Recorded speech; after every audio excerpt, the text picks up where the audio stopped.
지난 한 주간은 이 목회 신방을 했습니다. 그래서 성도들의 가정을 또 살피고 기도 제목도 듣고 또 이야기도 나누고 또 맛있는 식사도 하고 즐거운 시간이었습니다.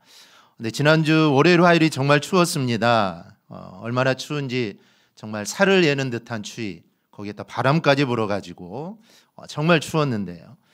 또 하지만 성도들의 가정에 들어가면 또 얼마나 따뜻한지 아마 평상시는 그렇게 안 사시겠죠. 또 제가 온다고 또 이렇게 불을 떼셔가지고 또 얼마나 따뜻한지 너무나 좋았습니다.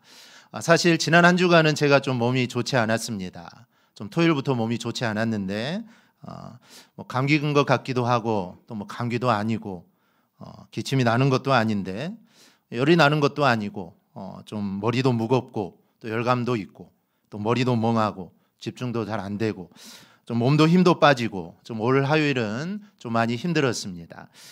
신방을 하고 또 주일 설교 준비를 해야 되는데 집중이 잘 머리가 멍해서 또 집중이 잘 되지 않아서 이번 주는 좀 설교 준비를 좀 토요일까지 했던 것 같습니다. 근데 신방하면서 또 말씀을 전할 때는 또 힘이 솟아서 또 힘차게 전할 수 있었습니다. 그렇게 했죠. 제가 말씀을 전할 때는 그래도 또 힘이 솟아서 힘차게 전했습니다.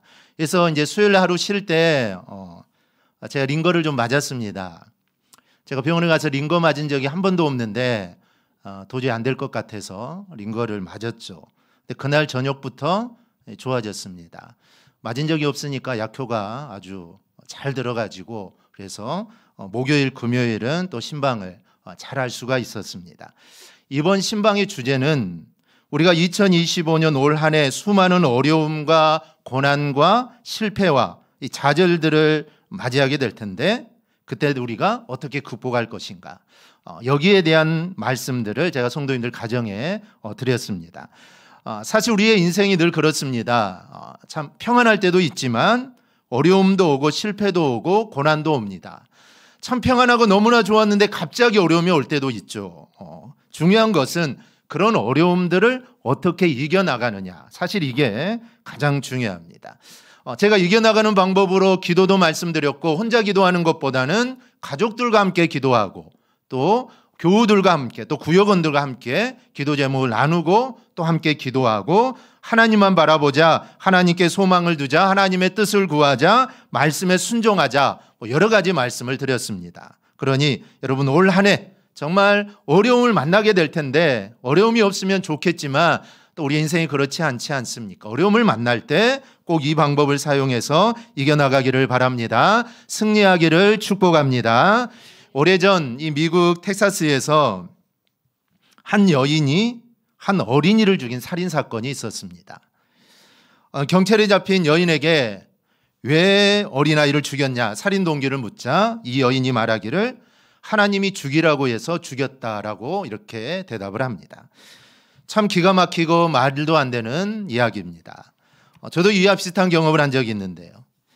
아버님이 진도에서 목회를 하실 때 밖에 강아지가 짖어서 나가봤더니 한 청년이 강아지와 이야기를 하고 있습니다. 그래서 왜 그러냐라고 물었더니 하나님이 자신에게 그렇게 하라고 했다는 것이죠. 이 얼마나 황당했는지 모릅니다. 그런데 이런 유사한 경우가 사실 우리 주변에도 참 많습니다. 예를 들어 어떤 사람이 내가 하나님 말씀을 들었다고 말한다면 여러분 그 사람에게 뭐라고 하겠습니까? 물론 우리가 아니다, 잘 생각해봐라, 그게 하나님의 음성인지 아닌지 좀 잘 생각해봐라, 아닐 수도 있다, 네 생각일 수도 있다. 그러나 아무리 말을 해도 내가 하나님 말씀을 들었다라는 말은 이거는 아무런 소용이 없습니다. 즉 이 말은 흔히 말하는 대로 무적의 논리고 무적의 주장입니다. 그런데 문제는 이런 논리는 예수님 시대 지금까지 그리고 수많은 사이비와 이단들이 이 논리를 악용해 왔습니다. 아마 앞으로도 그러겠죠. 이들이 하나님 말씀하셨다는 논리를 앞세우는 이유는 간단합니다. 이 논리를 앞세우면 사실 대항할 사람이 없기 때문입니다. 하나님 말씀하셨다는데 누가 대들겠습니까? 하나님이 나에게 말씀하셨다는데 누가 아니라고 하겠습니까? 그리고 옆에서 추종자들이 몇 명만 거들떠주면 이거는 정말 진리처럼 돼버려서 모든 사람이 그를 추앙하고 따르게 됩니다. 이게 바로 이단들이 써먹는 방법입니다. 이단들이 이 방법을 써먹죠. 그러면 하나님은 이러한 일들에 대해 어떻게 하실까요? 과연 하나님은 침묵하실까요? 이단들과 거짓을 말하고 정말 자칫 선지자라고 칭하는 사람들을 하나님은 그냥 과연 두실까요? 하나님은 침묵하신 것처럼 보입니다. 침묵하신 것처럼 보이죠. 세상에서는 그럴 수 있습니다. 우리나라 이단들이 얼마나 많습니까? 정말 많습니다. 그리고 이단들이 얼마나 또 숫자도 많습니까? 얼마나 막 이렇게 부흥하는지 모릅니다. 필리핀은 이단들이 기독교보다 더 많습니다. 또 모든 종교를 다 인정해 주기 때문에 이단들이 정말 많습니다. 기독교는 거기에 비해서 너무나 작다라고 이렇게 말을 하는데 이단들이 얼마나 부흥하고 얼마나 커가는지 모릅니다. 그러나 하나님은 사실 잠시 참을 뿐이지 절대로 하나님은 침묵하지 않습니다. 하나님은 언젠가 반드시 그들을 심판하시게 됩니다. 즉 하나님께서 하지도 않은 말씀을 마치 하나님이 하셨다라고 주장하는 사람들을 하나님은 절대로 그냥 두시지 않습니다. 우리가 이단들의 말로를 보면 그렇지 않습니까? 사실 이단들은 오래가지 못합니다. 우리 기독교는 벌써 2000년 구약까지 올라가면 정말 긴 세월이지만 아직도 기독교는 이렇게 든든하지만 사실 이단들은 오래가지 못합니다. 교주는 언젠가는 죽을 것이고 그러면은 이단들은 언젠가 사라질 수밖에 없습니다. 요즘 우리가 뉴스를 통해 그런 거 보지 않습니까? 정말 대단했는데 교주도 죽고 또 여러 가지 이유로 재판을 받고 감옥에 가는 일들, 그런 일들을 우리가 눈으로 보게 됩니다. 에스겔 13장 6절에서 8절입니다. 여호와께서 말씀하셨다고 하는 자들이 허탄한 것과 거짓된 점괘를 보며 사람들에게 그 말이 확실히 이루어지기를 바라게 하거니와 그들은 여호와가 보낸 자가 아니라 너희가 말하기는 여호와의 말씀이라 하여도 내가 말한 것이 아닌즉 어찌 허탄한 묵시를 보며 거짓된 점괘를 말한 것이 아니냐. 그러므로 주 여호와께서 이같이 말씀하셨느니라. 너희가 허탄한 것을 말하며 거짓된 것을 보았은즉 내가 너희를 치리라. 주 여호와의 말씀이니라. 즉 하나님은 이렇게 하나님이 하시지도 않은 말씀을 마치 하나님이 한 것처럼 그렇게 이야기하는 자들을 하나님은 절대로 가만두지 않습니다. 즉 이단과 사이비들을 가만히 두지 않는다는 것이죠. 반드시 심판하셔서 영원한 지옥으로 보낼 것입니다. 그러면 하나님은 지금 말씀을 하지 않을까요? 또 그렇지는 않습니다. 분명 지금도 하나님 우리에게 말씀을 하십니다. 그러기에 우리는 듣는 귀가 있어야 하고 분별하는 귀가 있어야 합니다. 이 말씀이 하나님이 나에게 하시는 말씀인지 아니면 사탄이 양의 탈을 쓰고 와서 나에게 하는 말인지 아니면 이 생각들이 내 속에서 나오는 것인지 이거는 우리가 분별할 수 있어야 하고 듣는 귀가 우리 가운데 있어야 합니다. 오늘 본문을 보면 하나님은 멸망을 앞둔 남유다 백성들을 향해 에레미야 선지자를 향해 말씀을 하십니다. 즉 하나님은 어떤 상황에서도 말씀하시는 분이라는 것이죠. 그런데 중요한 것은 말씀을 듣는 귀가 있어야 하는데 하나님은 오늘 본문을 통해 남유다 사람들과 오늘 우리들에게 무엇이라 말씀하시는지 우리가 함께 좀 살펴보려고 합니다. 첫째, 하나님은 재앙보다 평안을 주신다라고 말씀합니다. 지금 상황은 남유다의 멸망이 임박한 상황입니다. 즉 재앙이 임박한 순간이죠. 그런데 하나님은 11절에서 이렇게 말씀합니다. 여호와의 말씀이니라 너희를 향한 나의 생각을 내가 아나니 평안이요 재앙이 아니니라. 이게 바로 하나님의 마음입니다. 하나님은 재앙보다 평안 주시기를 원한다. 이게 바로 우리 하나님의 마음입니다. 우리는 하나님이 심판하시기를 좋아하신다라고 생각할 수 있는데 전혀 그렇지 않습니다. 하나님은 심판하여 재앙 내리는 것을 절대로 기뻐하지 않습니다. 오히려 이걸 싫어하십니다. 그래서 심판을 하시고 재앙을 내리는 그 순간에도 하나님은 어떻게 하든 피할 길을 주시는 분입니다. 여러분 소돔과 고모라를 보십시오. 하나님이 소돔과 고모라를 심판하시기로 작정을 하시죠. 그래 천사를 보낸 거 아닙니까? 그런데 소돔과 고모라를 심판하시기로 작정하셨다면 그냥 심판하면 됩니다. 그냥 유황불을 내려서 심판하면 되죠. 그런데 굳이 아브라함에게 이 사실을 이야기합니다. 그리고 피할 길을 주시죠. 의인 10명만 있으면 내가 그 성을 멸하지 않겠다라고 약속까지 하십니다. 하나님이 그렇게 하신 이유는 하나님은 그 성을 멸하기를 원치 않으신 겁니다.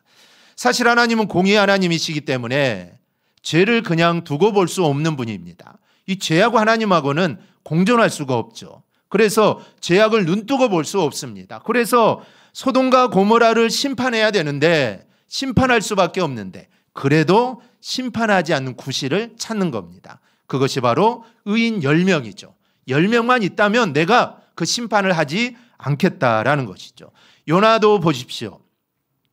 니느웨가 악을 행하면 그냥 하나님이 심판하시면 됩니다. 그런데 하나님은 굳이 가기 싫다는 그 요나를 정말 끝까지 끌고 가서 니느웨에 던져버리죠. 요나 4장 11절에 보면 하나님이 요나에게 하신 말씀을 보면 그 이유가 나옵니다. 하물며 이 큰 성읍 니느웨에는 좌우를 분별하지 못하는 사람이 12만 명이요 가축도 많이 있나니 내가 어찌 아끼지 아니하겠느냐. 내가 그들을 사랑한다는 겁니다. 그들이 죄를 짓고 그들이 심판을 받아야 하지만 나도 그들을 사랑한다라는 그 하나님의 마음입니다. 이렇듯 성경 곳곳에서 사람들이 죄를 범해도 참고 또 인내하시고 회개를 기다리시는 하나님의 모습을 우리는 볼 수가 있습니다. 주전 7세기, 주전 600년대 남유다는 타락이 극에 달하게 됩니다.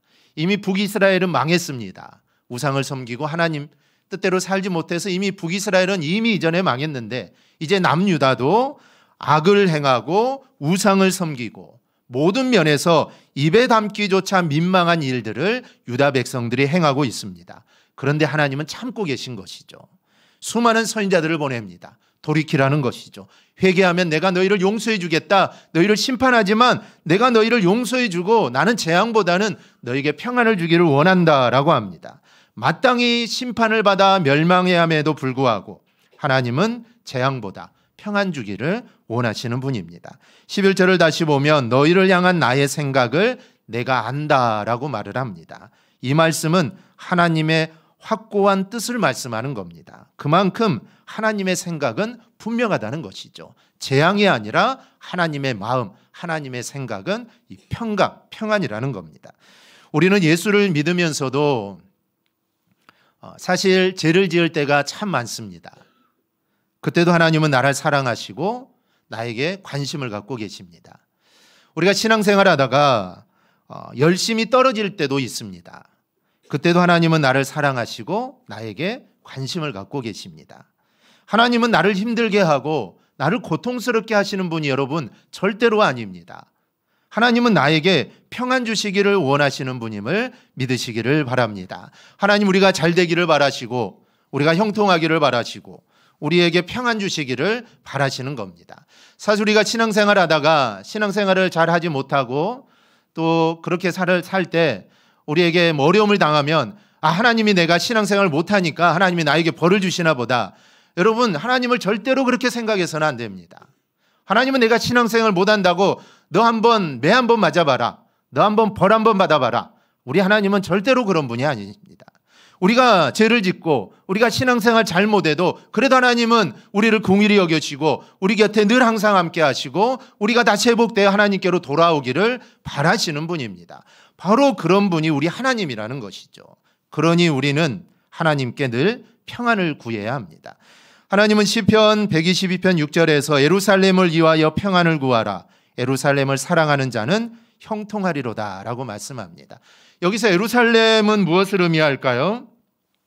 여러 가지 의미를 해석할 수 있지만 무엇보다도 오늘날 이 땅에 세워진 하나님의 교회를 의미하는 것으로 우리가 생각해 볼 수 있습니다. 그렇게 볼 때 오늘 본문의 말씀은 하나님이 임재하셔서 또 예수 그리스도의 피로 값주고 사신 교회를 사랑하고 또 교회의 부흥을 위해 헌신하는 자들을 위한 하나님의 축복의 말씀이다라고 할 수가 있습니다.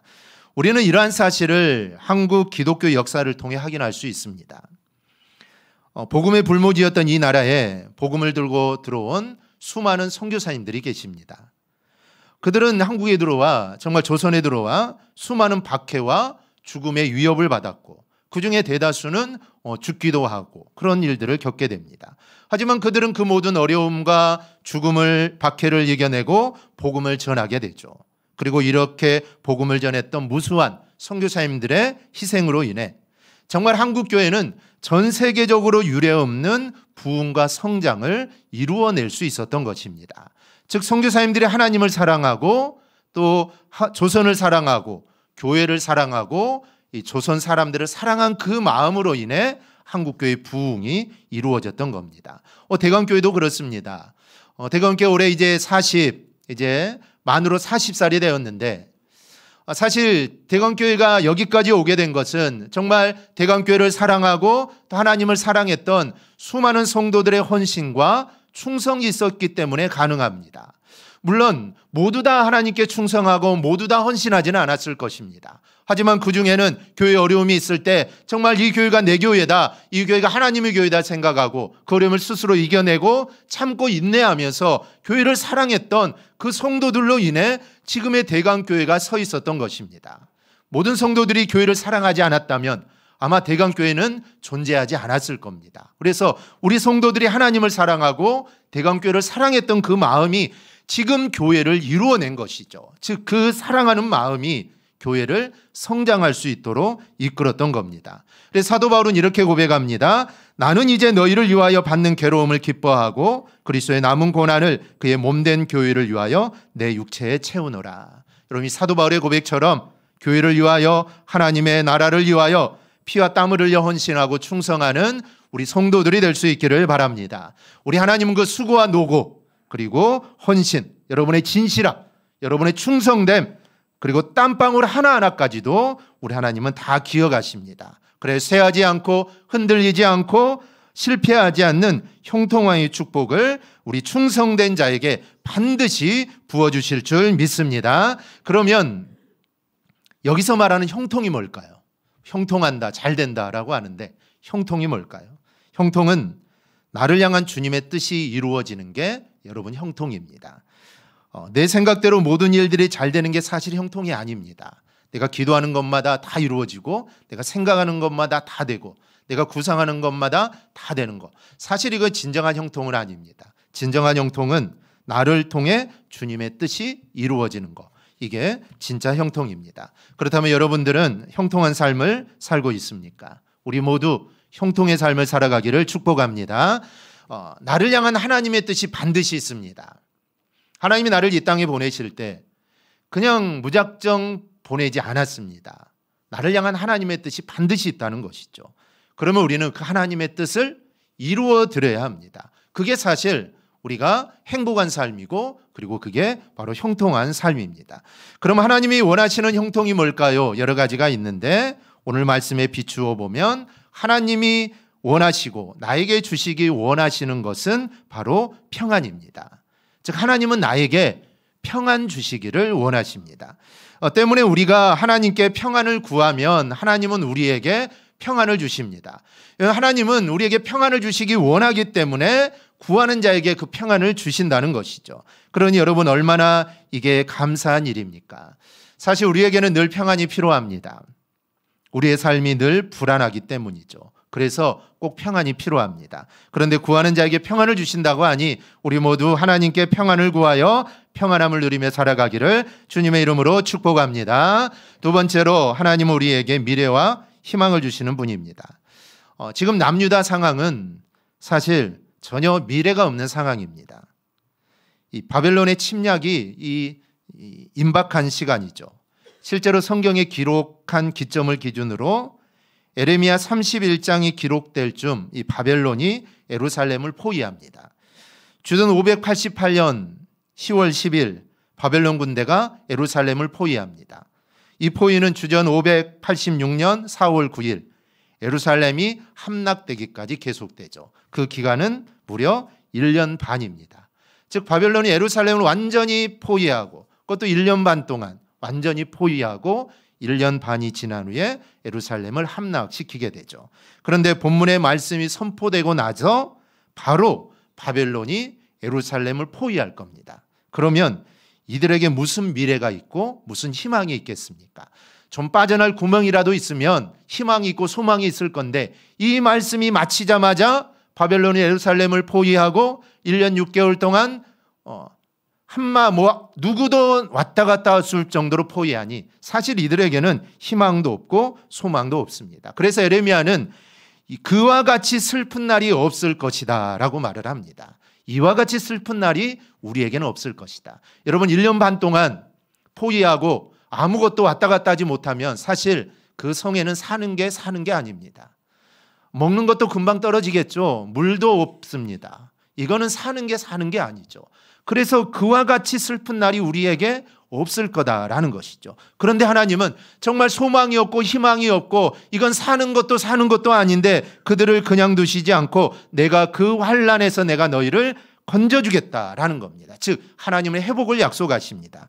회복을 약속했기 때문에 하나님의 회복을 약속했기 때문에 지금은 희망도 없고 지금은 소망도 없지만 사실 희망이 있는 것입니다. 왜냐하면 하나님이 시간이 지나면 회복시켜 주기 때문이죠. 지금은 힘들어도 하나님께서 회복을 약속하셨기 때문에 여러분 희망이 있는 것입니다. 예수를 믿고 무엇이 달라졌냐고 물으면 일반적으로 두 가지를 말합니다. 하나는 평안이다라고 말하고 또 하나는 소망이다라고 말을 합니다. 물론 사람마다 다르겠죠. 하지만 보편적으로 평안과 소망을 이야기합니다. 주님을 믿으면 평안이 임한다는 것은 주님의 약속입니다. 부활하신 후 주님이 제자들에게 너에게 평강이 있을지어다. 주님과 함께하면 평안이 있는 것입니다. 주님의 약속입니다. 또 미래에 대한 희망과 소망이 생기는 것은 주님이 나에게 희망과 소망을 주시기 때문입니다. 이 성경을 보면 주님을 만난 사람마다 소망이 생깁니다. 누가복음 17장을 보면 주님이 지나가는 것을 본 10명의 나은 자가 나옵니다. 이 나은 자들이 어떻게 했는지 12절 13절을 보면 이렇습니다. 한 마을에 들어가시니 나병한 자 10명이 예수를 만나 멀리 서서 소리를 높여 이르되 예수 선생님이여 우리를 불쌍히 여기소서 하거늘. 여러분 이들이 왜 소리 높여 외쳤을까요? 사실 이들은 소리를 내면 안 됩니다. 그리고 나병한 자들은 사람 가까이 가서도 안 됩니다. 그래서 마을 밖에서 사는 것이죠. 그런데 이들이 지나가는 예수님을 보고 그들은 소리를 높여서 예수님을 부릅니다. 왜냐하면 예수님을 부른 이유는 예수님이 자신의 병을 고칠 수 있는 분이라는 믿음이 있었기 때문에 외치는 겁니다. 여러분 믿음이 없다면 외치지 않았겠죠. 하나님이 나의 기도에 응답하지 않는다면 기도하지 않을 겁니다. 하나님이 나의 기도에 응답한다는 확신이 있는 자만 기도하는 겁니다. 이들은 예수님이 내 병을 고칠 수 있다는 확신이 있었기 때문에 그들은 주님께 외쳤던 것이죠. 또 마가복음 5장을 보면 12년 동안 혈우병을 앓았던 여인이 나옵니다. 이 여인이 지나가는 예수님을 보면서 어떤 생각을 했는지 27절 28절은 이렇게 기록되어 있습니다. 예수의 소문을 듣고 무리 가운데 끼어들어와서 그의 옷에 손을 대니 이는 내가 그의 옷에만 손을 대어도 구원을 받으리라 생각하밀러라. 이들 모두는 예수님의 소문을 들었습니다. 소문을 들었죠. 그리고 소문을 듣고 나서 자신의 병을 예수님은 고칠 수 있다라는 확신이 들었던 겁니다. 그 확신은 예수님을 만나면 자신의 병이 치유될 수 있다는 소망이 된 것입니다. 즉 확신을 이것이 넓어지다 보니까 소망이 된 것이죠. 그리고 그들은 예수님을 만나게 되고 그들은 소망 가운데 구하고 행하자 고침을 받는 기적이 일어나게 된 것입니다. 여러분 이러한 기적은 예수님 시대만 있는 게 아닙니다. 지금도 예수님을 만난 사람들은 소망이 생깁니다. 정말 내 삶이 정말 아무것도 아니고 나는 이제 자살해야겠다. 내 인생을 마감해야겠다. 정말 나는 끝이다라고 생각했던 사람들이 예수님을 만나고 다시 한번 내가 살아야겠다는 소망을 가지고 하나님께로 나아오고 더 열심히 사는 모습들을 우리가 얼마나 많이 봅니까? 즉 예수님을 만나기만 하면 우리 안에 새로운 소망, 새로운 희망이 생깁니다. 그러나 그런 시대라고 할지라도 우리가 정말 어려운 시대, 힘든 시대에도 예수님만 만나면 희망이 생기고 소망이 생깁니다. 즉 예수님이 우리에게 희망과 소망을 주시는 분이기 때문입니다. 우선은 천국에 대한 소망이 생기죠. 우리가 예수를 믿고 그러면 천국에 대한 소망이 생깁니다. 그래서 이 땅의 삶이 좀 어렵지만 이 땅의 삶이 좀 힘들지만 그 천국을 바라보며 우리가 견디며 인내하며 우리가 사는 것입니다. 그리고 내가 질병이 있든지 아니면 또 어려움이 있든지 하나님은 기도하면 그 문제를 해결하신다고 우리에게 또 약속을 하십니다. 요한복음 16장 24절은 지금까지는 너희가 내 이름으로 아무것도 구하지 아니하였으나 구하라 그리하면 받으리니 너희 기쁨이 충만하리라. 할렐루야. 그러기에 예수님을 만나면, 예수님을 믿으면 어떤 상황, 어떤 경우에도 미래에 대한 희망과 소망이 생기는 겁니다. 우리 성도들 중에는 힘들고 어려운 가운데 있는 분들도 있을 겁니다. 주님을 만나기를 축복합니다. 주님은 늘 내 옆에 계십니다. 주님은 나의 힘듦과 나의 어려움을 주님은 다 아십니다. 그 주님께 구하여 어려움을 이기고 또 평안한 삶을 살아가기를 축복합니다. 세 번째로 하나님은 우리를 늘 만나준다고 하십니다.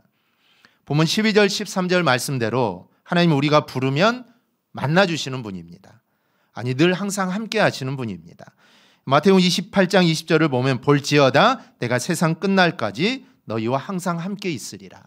하나님은, 주님은 세상 끝날까지 나와 함께 하시는 분입니다. 세상 끝날까지 나와 함께 하실 분은 아마 주님밖에 없겠죠. 사랑하는 남편, 사랑하는 아내, 사랑하는 자녀들 어떻게 그렇게 끝까지 함께 할 수 있겠습니까? 그런데 주님은 세상 끝날까지 우리와 함께 하신다라는 것이죠. 그런데 때로 우리는 주님이 나와 함께하지 않는 것 같은 느낌을 받을 때가 있습니다. 왜 그럴까요? 여기에 대한 이유가 이사야 59장에 나옵니다. 여호와의 손이 짧아 구원하지 못하심도 아니요 귀가 둔하여 듣지 못하심도 아니라 오직 너희 죄악이 너희와 너희 하나님 사이를 갈라놓았고 너희 죄가 그의 얼굴을 가리어서 너희에게서 듣지 않으시게 함이니라. 죄가 하나님과 나 사이를 갈라놓았다는 것입니다. 하나님은 늘 우리를 사랑하시고 음성 듣기를 원하시고 나와 함께하기를 원하는데 우리에게 죄가 많아서 나 스스로 하나님과 멀어져서 그렇다는 겁니다. 그러나 우리가 죄를 지어도 주님은 우리와 함께 하십니다. 그리고 죄를 지어 주님을 떠난 사람이 있다면 집을 나간 아들을 기다리는 그 아버지의 심정으로 하나님은 그 자녀를 지금도 기다리고 계십니다. 주님은 우리와 함께 하시며 우리의 이야기를 듣기를 원하십니다. 우리의 말소리를 듣기를 원하십니다. 그리고 우리에게 하나님의 음성을 들려주시기를 원하십니다. 제가 서두에 일방적으로 하나님의 음성을 들었다는 사람들이 있다고 했습니다. 그런 사람은 어찌할 방도가 없다라고 말씀드렸는데, 근데 정말 하나님의 음성을 들은 사람은 여러분 절대로 무례하지 않습니다. 일방적으로 자기의 주장만을 펼치지도 않습니다. 하나님의 음성을 들었다는 사람들 중에 문제가 되는 사람들을 보십시오. 모두 다 무례합니다. 일방적으로 자기 주장만 펼칩니다. 가만히 들어보면 이게 하나님의 뜻과는 거리가 멉니다. 하나님 우리에게 이 자유의지를 주시지 않았습니까? 이게 하나님의 마음입니다. 우리가 동물과 다른 게 여기에 있는 것 아닙니까? 하나님의 마음, 우리가 자유의지를 가지고 우리의 생각을 할 줄 않지 않습니까? 이 생각과 자유의지로 우리는 하나님의 마음이 어떨까를 조금이나마 이해할 수 있는 것이죠. 그런데 아무리 생각해 봐도 이거는 도저히 하나님의 뜻이 아닙니다. 우리의 생각으로 도저히 아니라는 것이죠. 그런데 이게 하나님의 뜻이라고 막 우깁니다. 그래서 진짜 하나님의 음성을 들은 사람과 하나님의 음성을 들었다고 주장하는 사람은 사실 금방 구분이 갑니다. 중요한 것은 우리가 내 생각을 내려놓고 사실 주님의 음성을 우리가 들을 수 있어야 합니다. 우리 대강의 성도들이 기도를 통해 또 말씀을 읽다가 찬양을 하다가 또 증거되는 말씀을 통해 주님을 만나기를 축복합니다. 주님을 만나고 주님과 동행하기를 축복합니다. 영국에 여행을 하는 나그네가 이 관광지로 유명한 해안지대를 방문하게 되었는데 바닷가에 많은 갈매기가 죽어 있는 겁니다. 그런 죽은 갈매기 떼를 치우고 있는 한 관리인에게 가서 이렇게 묻습니다. 이 많은 갈매기가 왜 죽었습니까? 그러자 이렇게 대답합니다. 여기는 관광지가 되어서 여름이 되면 많은 사람들이 찾아오는데 관광객들은 늘 갈매기에게 빵과 과자와 사탕을 줍니다. 갈매기들이 사람들의 손에 있는 이 과자를 먹으려고 과자를 날라와서 열심히 쪼아 먹지요. 사람들은 그게 재미있어서 갈매기들에게 먹이를 주곤 합니다. 그런데 그것 때문에 갈매기들이 입맛이 달라졌고 그래서 이제는 자연에 있는 먹이에는 식욕을 잃어버리게 되었습니다. 이제 철이 받기 위해서 관광객들이 발길이 뚝 떨어지고 보니 갈매기들은 별 수 없이 굶어 죽고 만 것입니다. 누가 이 갈매기들을 죽이자고 과자를 주었을까요? 갈매기들 향해 총을 쏘는 사람은 나쁘다고 하죠. 왜 총을 쏘느냐 나쁘다고 하지만 갈매기들에게 과자를 주는 사람을 나쁘다고 하는 사람은 아마 아무도 없을 것입니다. 그런데 그렇게 주는 먹이가 결국에는 갈매기를 죽게 한다는 생각을 하지 못했다라는 것이죠. 그런데 결과적으로는 그 갈매기들을 죽게 만든 것입니다. 여러분, 갈매기가 먹어야 할 음식은 따로 있죠. 과자나 사탕이 아닙니다. 갈매기는 갈매기로서의 길을 가야 합니다. 그런데 사람들은 나름대로 즐기려고 이렇게 갈매기에게 먹어서는 안 되는 먹이를 준 결과로 이러한 일이 생겼다라는 겁니다. 이것은 사람도 마찬가지입니다. 사람은 분명히 떡으로만 사는 게 아닙니다. 사람이면 꼭 먹어야 할 하나님의 말씀이 있습니다. 이 목회 사회학자가 연구해 보았는데 4주만 교회에 나오지 않으면, 즉 한 달만 교회에 나오지 않으면 하나님의 존재가 안 보인다라고 합니다. 왜냐하면 먹어야 할 것을 먹지 않으면 먹지 말아야 할 것을 먹기 때문에 그렇다라는 것입니다. 우리가 일주일에 그래도 한 번은 교회에 나와서 하나님 말씀을 먹습니다. 또 일주일 세상과 살다가 또 와서 먹고, 그래서 가끔 하나님 말씀을 먹으니까 그래도 우리가 사는 것이지, 여러분 만약에 한 달 동안 교회도 나오지 않고 말씀도 안 먹고 말씀도 안 듣고 한번 살아보십시오. 그러면 하나님 생각이 안 납니다. 안 나는 이유는 세상 것들을 너무 많이 먹기 때문이죠. 세상 것들을 너무 많이 먹다 보니까 하나님 말씀이 생각이 안 나는 것입니다. 그래서 한 달만 교회 나오지 않으면 하나님이 안 보이게 된다라는 것입니다. 그러니 우리는 오직 우리에게 말씀하시는 그 하나님의 음성을 우리가 들어야 될 줄 믿습니다. 하나님 우리에게 평안을 주십니다. 하나님 우리에게 미래와 희망을 주시는 분입니다. 그리고 하나님 우리를 만나주시는 분입니다. 이렇게 좋은 하나님이 내 곁에 계시다라는 이 사실을 잊지 말고 늘 평안과 희망을 받아 누리며 살아가는 우리 성도들이 되기를 주님의 이름으로 축원합니다. 아멘. 기도하겠습니다.